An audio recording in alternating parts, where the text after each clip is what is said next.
So hello guys, मेरे vlog में आपका स्वागत है। और मेरा व्लॉग का आज तीसरा दिन है। तो हम यात्रा में निकलने के लिए सभी यात्रालु हमारे साथ नहा धो के रेडी हो चुके हैं। थोड़ी देर में हम यहाँ से निकल जाएंगे। तो रेडी होने के बाद सुबह सुबह पहले तो हमने हमारे भातीजी महाराज के दर्शन कर लिए। और रेडी होने के बाद तो पहले आरती का समय हो गया था, इसलिए हम पहले तो आरती कर लेते हैं, क्योंकि आरती करने के बाद हमें जल्द से निकलना है। आरती करने के बाद भातीजी महाराज का जय बोल के हम हमारे यात्रालुओं के साथ वहाँ से निकल जाते हैं पैदल यात्रा के लिए। रास्ते में थोड़ी देर चलने के बाद सुपर नेशनल हाईवे आ जाती है। तो कितनी स्पीड में वाहन चल रहे हैं। हाईवे पर थोड़ी देर चलने के बाद सुबह हो जाती है और हम हो जाते हैं वडोदरा में एंटर। तो आप देख सकते हैं कि हम वडोदरा में एंटर हो चुके हैं सुबह सुबह। तो दोस्तों, सिटी में चलते चलते सूर्योदय भी हो जाता है, तो हम आपको सूर्योदय का व्यू दिखा देते हैं, तो आप देख सकते हो। तो दोस्तों, आगे चलते चलते हमें हनुमान जी का मंदिर दिख जाता है। तो हम सुबह सुबह पहले तो हनुमान जी का दर्शन कर लेते हैं और हनुमान जी का दर्शन करके हम आगे निकल पड़ते हैं हमारी यात्रा के लिए, क्योंकि हमारे यात्रालु सभी आगे पहुंच चुके हैं और हम थोड़े से पीछे हैं। तो फाइनली 15 से 20 किलोमीटर चलने के बाद हमें यहाँ पर भातीजी महाराज के भक्त मिल जाते हैं चाय नाश्ता करवाने के लिए। तो हमारे सारे यात्रालु यहाँ पर आकर बैठे हुए हैं और थोड़ा सा आराम कर ले।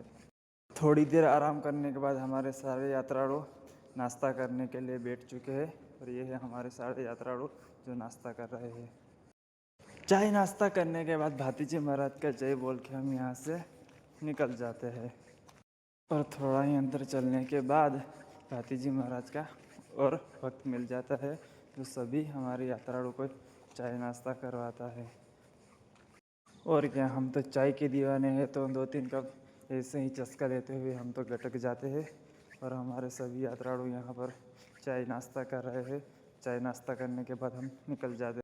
चलते चलते हमें वडोदरा सिटी के बीचों बीच टेम्पल ऑफ जस्टिस दिख जाता है, न्याय मंदिर, जो राजा के समय से बनवाया हुआ है। उसे देखते हुए हम निकल जाते हैं और उसके पीछे ही सूरसागर लेक है, वहाँ पर महादेव की बड़ी प्रतिमा बनाई हुई है। तो मैं आपको नज़दीक जाके उसका व्यू दिखाऊंगा। यहाँ पर हमारे सारे यात्रालु आराम करने के लिए बैठे हुए हैं और यहाँ पर चाय नाश्ता और खाने का भी इंतज़ाम किया हुआ है, इसलिए सभी यात्रालु यहाँ पर बैठे हुए हैं। तो दोस्तों, आप यहाँ का व्यू देख सकते हैं। सूरसागर लेक के बीचों बीच महादेव जी की बड़ी प्रतिमा बनाई है, जो कितनी भव्य दिख रही है, तो आप देख सकते हैं। सूरसागर लेक का व्यू देखने के बाद हमने यहाँ पर चाय नाश्ता किया और हमारे यात्रालुओं के साथ वहाँ से निकल जाते हैं हमारी यात्रा के लिए। सिटी में चलते चलते काफ़ी समय हो गया था, तो हमारे यात्रालु सभी आराम करने के लिए यहाँ पर मंदिर पर बैठे हुए हैं।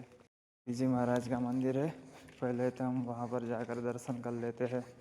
मंदिर पर थोड़ा आराम किया और हम वहाँ से चलते हुए निकल जाते हैं हमारी यात्रा के लिए, क्योंकि अभी हमें आगे बहुत चलना है। तो हम वहाँ से जल्द से निकल जाते हैं और हम आगे चलते हुए चौक पर हमें महाराणा प्रताप की प्रतिमा दिख जाती है, तो हम उसे देख लेते हैं और हम वहाँ से निकल जाते हैं आगे।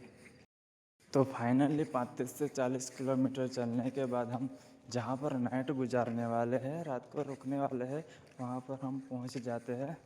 तो यहाँ पर 2-3 गांव के और भी यात्रालु ठहरे हुए हैं, तो हम वहाँ पर पहुँच जाते हैं। मेरे से पहले यहाँ पर हमारे यात्रालु आ चुके थे और वो हमारे से पहले तो यहाँ पर आराम कर रहे हैं, शांति से सोए हुए हैं, बैठे हुए हैं। यहाँ पर खाने बनाने की तैयारी हो रही है, तो आप देख सकते हो।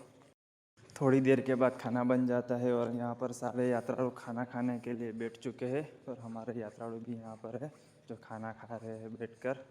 तो हम भी खाना खाने के लिए इनके साथ बैठ जाते हैं। खाना खाने के बाद सोने का समय हो जाता है, तो हमारे सारे यात्रालु यहाँ पर सोने की तैयारी कर रहे हैं।